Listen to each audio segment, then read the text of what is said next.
What's up, everybody? Today I'm going to show you a really cool picking exercise that is designed to both confuse your fingers so it's not very easy to attain, but once you do get it figured out, it unlocks a whole new level of precision on the fretboard. You're no longer limited by having to try to move shapes around to make them kind of fit what you're comfortable playing. So it is designed to embrace some unknown fretboard positions, and the first lick is going to be a beginner level of this same idea, and you might even say that these sound kind of like neoclassical, like Yngwie, old school, neoclassical rock. So the first exercise is this one, and it starts on the 10th fret of the high E string, and the first shape is this. It goes,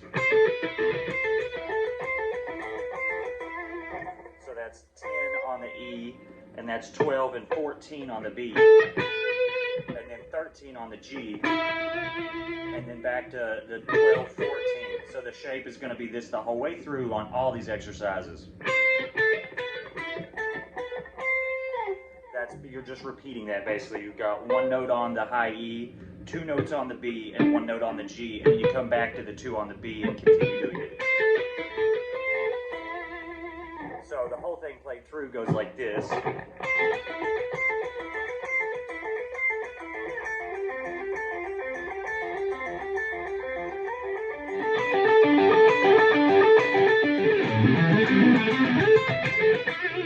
you just repeat that over and over again. So all I'm doing there is coming from the shape in the first position.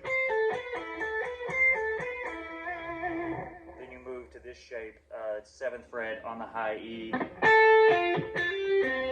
So that's 7 on the high E, 8, 10 on the B, and then 7 on the G. Then repeat that. Move it that same shape down to 9. So it's 9, 10, 12, 9, 10, 12.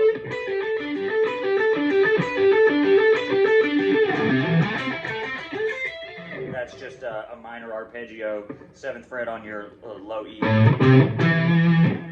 9, then move it down an octave. Play it twice. Final one. And then repeat. Right? So now the harder version of this I've tried to design to be intentionally a little difficult, because now you can move these positions around and make it easier. The first position in this exercise is this. So it's 11 on the E, 12, 14 on the B, and 13 on the G.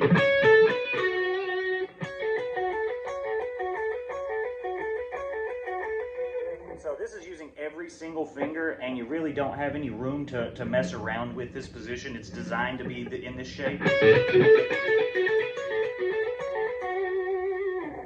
Right, there is easier ways to play it. Like I said, the whole point of this exercise is to find some difficult positions so that your fingers get a little more practice doing things they're not used to. So then that's the first shape, and then we move to 9 on the high E. That's 11, 12 on the B, 11 on the G. And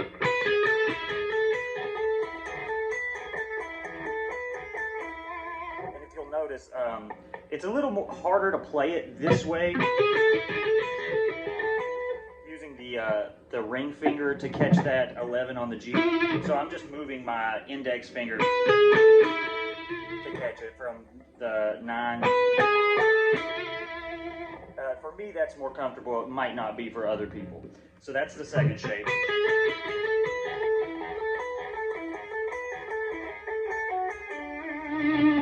This is almost identical to the first shape I taught you in the beginning exercise, except that note is augmented forward one movement. So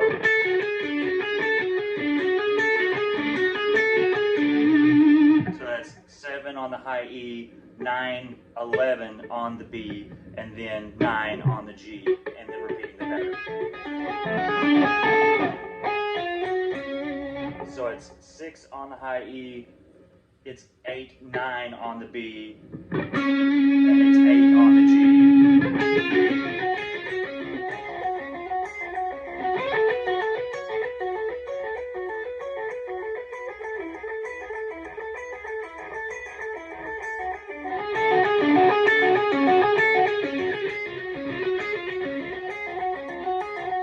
and repeating that through. You can also do the same thing I did at the last one, which is throw in that minor arpeggio, which in this key would be, I believe.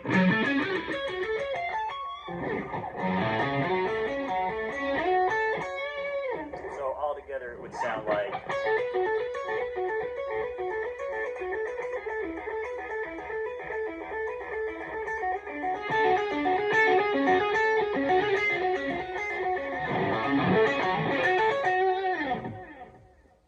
Right, so those are just some ideas for some picking practice that you might actually enjoy playing in case you want to put some riffs behind it to practice. The first one, let's see.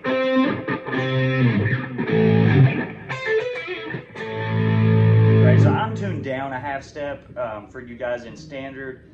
This is actually going to be, so it would be back one, and I'm in D, G, so it starts in G, it looks like.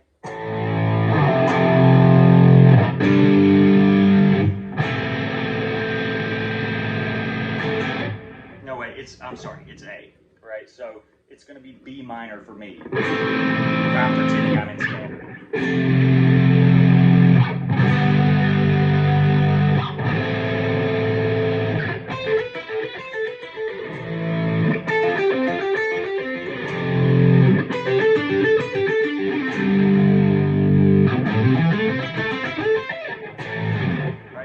So I hope you guys have fun with that.